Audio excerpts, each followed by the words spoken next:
सरकारों में बैठे हुए लोग जनता की आंख में धूल झोंकने के लिए घोषणाएं कर देते थे। कभी कभी तो इनकी हिम्मत इतनी होती थी कि पार्लियामेंट में भी रेलवे की नई नई योजनाएं घोषित कर देते थे। बाद में कोई पूछने वाला नहीं। और जब मैं एनालिसिस करता तो 30-30, 35-35 साल पहले घोषणा हुई। कभी चुनाव के पहले पत्थर गाड़ देते थे आकर के, फिर खो जाते थे। पत्थर भी खो जाते थे, नेता भी खो जाते थे। यानी सिर्फ घोषणाएं होना। और मुझे याद है जब 2019 के वर्ष में मैं कोई भी योजना घोषित करता था या शिलान्यास करता था तो पहला हेडलाइन यही बनता था कि देखो भाई ये तो चुनाव है इसलिए हो रहा है। आज देश देख रहा है मोदी दूसरी मिट्टी का इंसान है।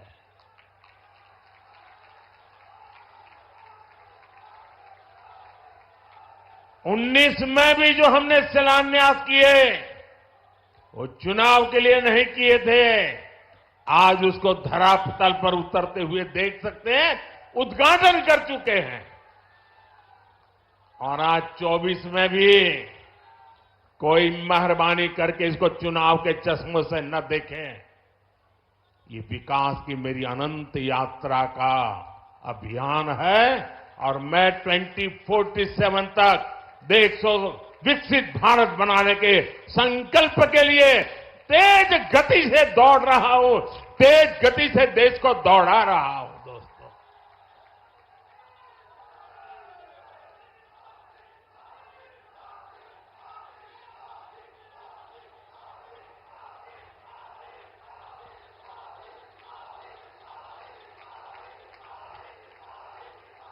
आजमगढ़ का इतना प्यार, इतना स्नेह देश भर के लोग आज जुड़े हुए देख रहे हैं।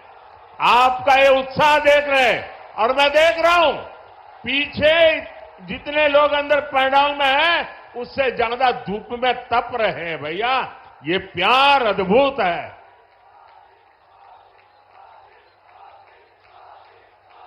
साथियों, एयरपोर्ट, हाईवे और रेलवे से जुड़े इंफ्रास्ट्रक्चर के साथ साथ पढ़ाई, पानी और पर्यावरण से जुड़े विकास कार्यों को भी यहां नई गति मिली है। इन विकास परियोजनाओं के लिए मैं उत्तर प्रदेश और देश के सभी राज्यों की जनता को बधाई देता हूं। मैं विशेष रूप से आजमगढ़ के लोगों का आभार व्यक्त करता हूं। वो इतनी बड़ी संख्या में हमें आशीर्वाद देने आए हैं। और आजमगढ़ के मेरे भाई बहन, मोदी की एक और गारंटी सुन लीजिए। बताऊं, आजमगढ़ के मेरे प्यारे भाई बहन, मैं आपको एक और गारंटी देता हूं, सुनाऊं? आप बताएं तो बताऊं? देखिए, ये कल का आजमगढ़ अब वो गढ़ है, ये आजन्मगढ़ है। ये आजन्मगढ़ विकास का गढ़ रहेगा, आजन्म रहेगा। अनंत काल तक ये विकास का गढ़ बना रहेगा। ये मोदी की गारंटी है। दोस्तों, साथियों, आज आजमगढ़ में एक नया इतिहास लिखा जा रहा है। यहां से लेकर विदेश तक जे भी आजमगढ़ का रहने वाला हो, सबके आज बहुत खुशी मिलत हुई। ये पहली बार नहीं हो, एक रे पहले जब हम पूर्वांचल एक्सप्रेसवे का उद्घाटन कईनी तो आजमगढ़ के सब आदमी कहत रहे कि अब लखनऊ में जहाज से उतर के हमन यहां 2.5 घंटा में आ जाब। अब तो आजमगढ़ में आपन जहाज उतरे का ठिकाना हो गेल। एकरे अलावा मेडिकल कॉलेज और यूनिवर्सिटी बने के कारण पढ़ाई और दवाई के इंतजाम के लिए भी बनारस जाए का जरूरत कम पड़ी। साथियों, आपका ये प्यार और आजमगढ़ का ये विकास जातिवाद, परिवारवाद और वोट बैंक के भरोसे बैठे इंडी गठबंधन की नींद उड़ा रहा है। पूर्वांचल ने दशकों तक जातिवाद और तुष्टीकरण की राजनीति देखी है और पिछले 10 वर्षों में ये क्षेत्र विकास की राजनीति भी देख रहा है और 7 साल से योगी जी के नेतृत्व में उसे और गति मिली है। यहां के लोगों ने माफिया राज और कट्टरपंथ के खतरों को भी देखा है और अब यहां की जनता कानून का राज भी देख रही है।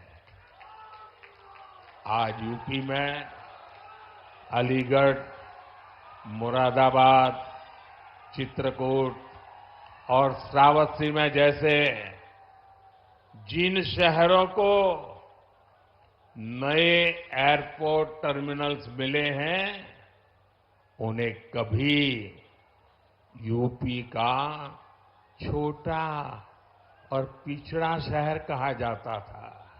उनकी कोई पूछने वाला नहीं था। अब यहां भी हवाई सेवाएं शुरू हो रही हैं क्योंकि इन शहरों में तेजी से विकास हो रहा है। यहां औद्योगिक गतिविधियों का विस्तार हो रहा है। जिस तरह हमारी सरकार जन कल्याण की योजनाओं को मेट्रो शहरों से आगे बढ़ाकर छोटे शहरों और गांव देहात तक ले गई, वैसे ही आधुनिक इंफ्रास्ट्रक्चर के काम को भी हम छोटे छोटे शहरों तक ले जा रहे हैं। छोटे शहर भी अच्छे एयरपोर्ट, अच्छे हाईवे के उतने ही हकदार हैं जितने ही बड़े मेट्रो शहर है। और भारत में जो तेजी से अर्बनाइजेशन हो रहा है उसका जो प्लानिंग 30 साल पहले होना चाहिए था वो नहीं हुआ। हम उसी को ध्यान में रखते हुए आज टियर 2, टियर 3 सिटी उनकी ताकत बढ़ा रहे हैं ताकि अर्बनाइजेशन रुके नहीं और अर्बनाइजेशन एक अवसर बन जाए, उस दिशा में हम काम कर रहे हैं। सबका साथ, सबका विकास का यही विजन डबल इंजन की सरकार का मूल मंत्र है। साथियों, आज आजमगढ़, मऊ और बलिया को कई रेलवे प्रोजेक्ट्स की सौगात मिली है। इसके अलावा आजमगढ़ रेलवे स्टेशन का भी विकास किया जा रहा है। सीतापुर, शाहजहांपुर, गाजीपुर, प्रयागराज, आजमगढ़ और कई दूसरे जिलों से जुड़ी रेल परियोजनाओं का लोकार्पण और शिलान्यास भी हुआ है। प्रयागराज रायबरेली, प्रयागराज चकेरी और शामली पानीपत समेत कई हाईवेज का लोकार्पण शिलान्यास भी अभी अभी मैंने किया है। प्रधानमंत्री ग्राम सड़क योजना के तहत 5000 किलोमीटर से ज्यादा सड़कों का लोकार्पण हुआ है। ये बढ़ती हुई कनेक्टिविटी पूर्वांचल के किसानों के लिए, यहां के नौजवानों और उद्यमियों के लिए एक सुनहरा भविष्य लिखने जा रही है। साथियों, हमारी सरकार की प्राथमिकता है कि किसानों को उनकी उपज का सही दाम मिले।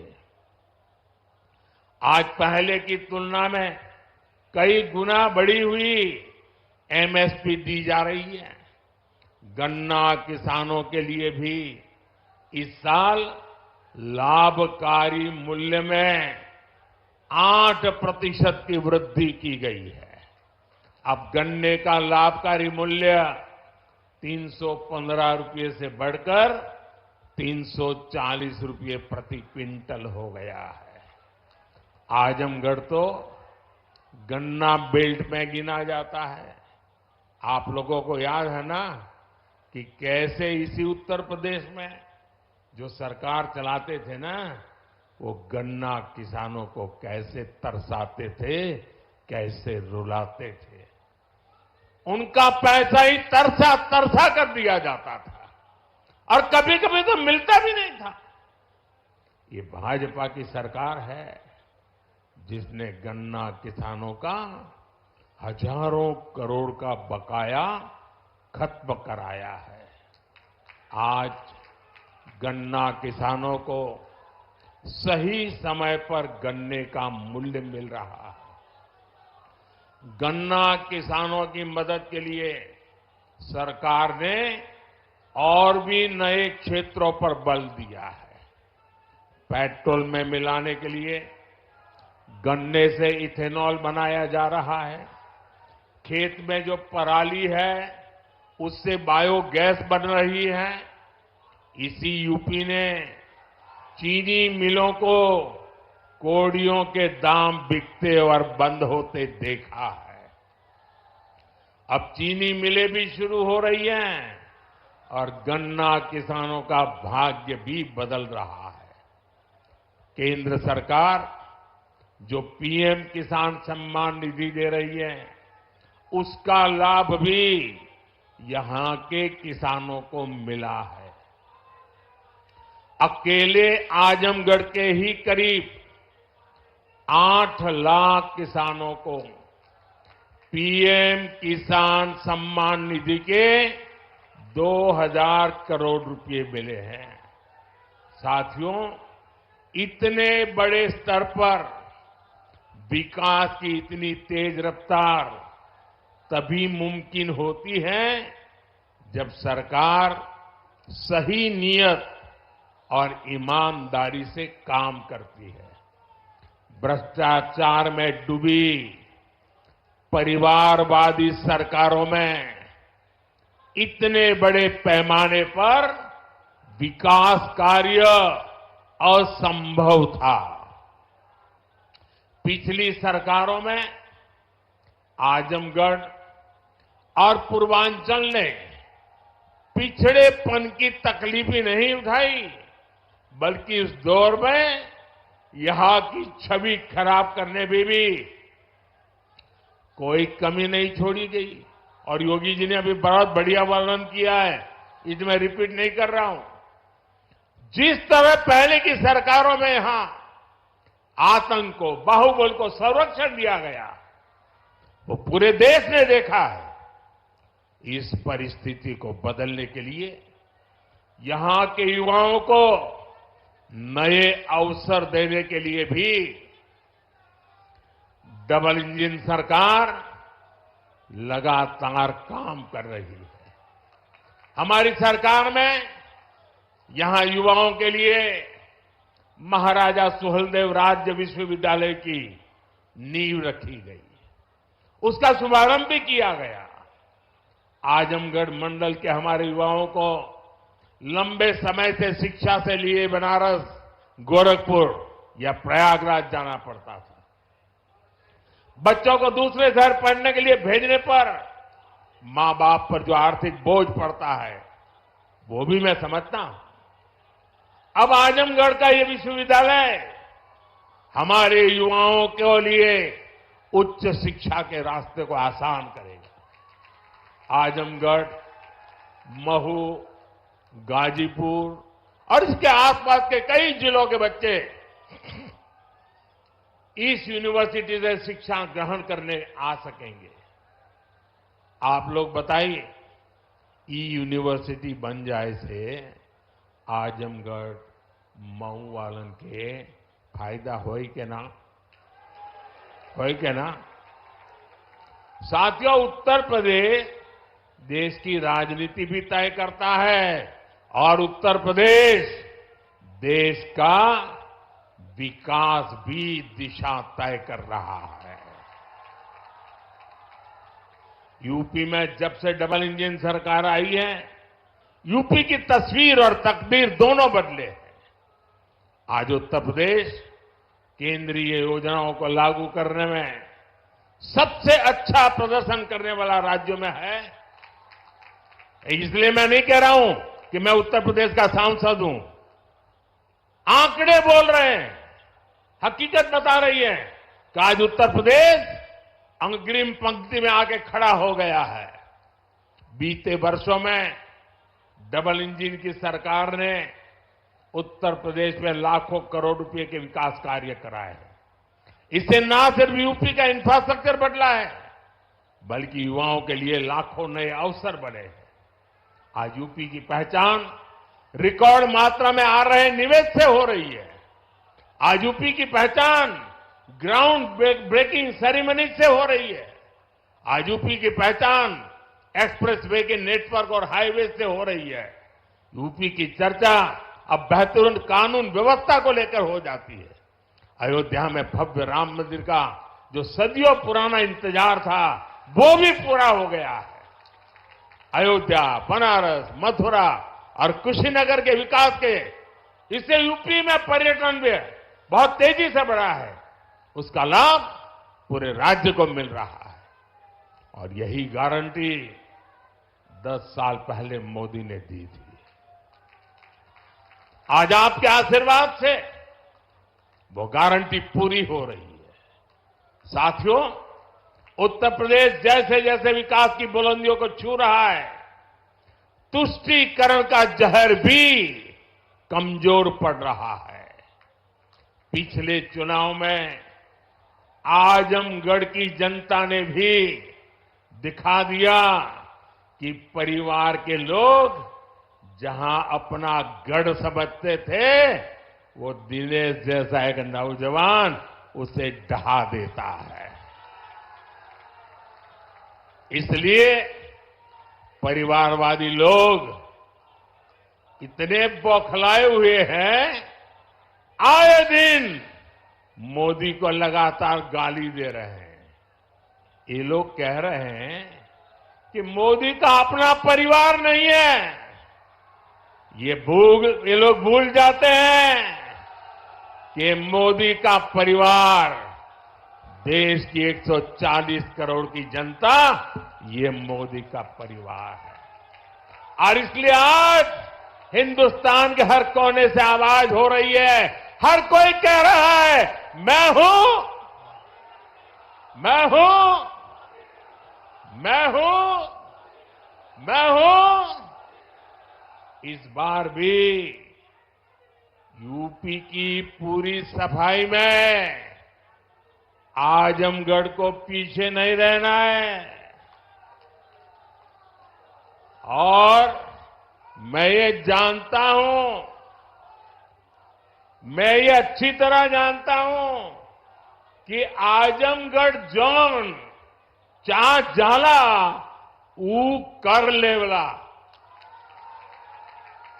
इसलिए मैं इस धरती से यही आह्वान करता हूं, जो देश कह रहा है, जो उत्तर प्रदेश कह रहा है, जो आजमगढ़ कह रहा है उसी का मैं आह्वान करता हूं, अब की बार 400 पार, अब की बार, अब की बार, अब की बार, अब की बार आज के विकास कार्यों के लिए सभी क्षेत्रों के लोगों को मेरी ढेर सारी शुभकामनाएं हैं।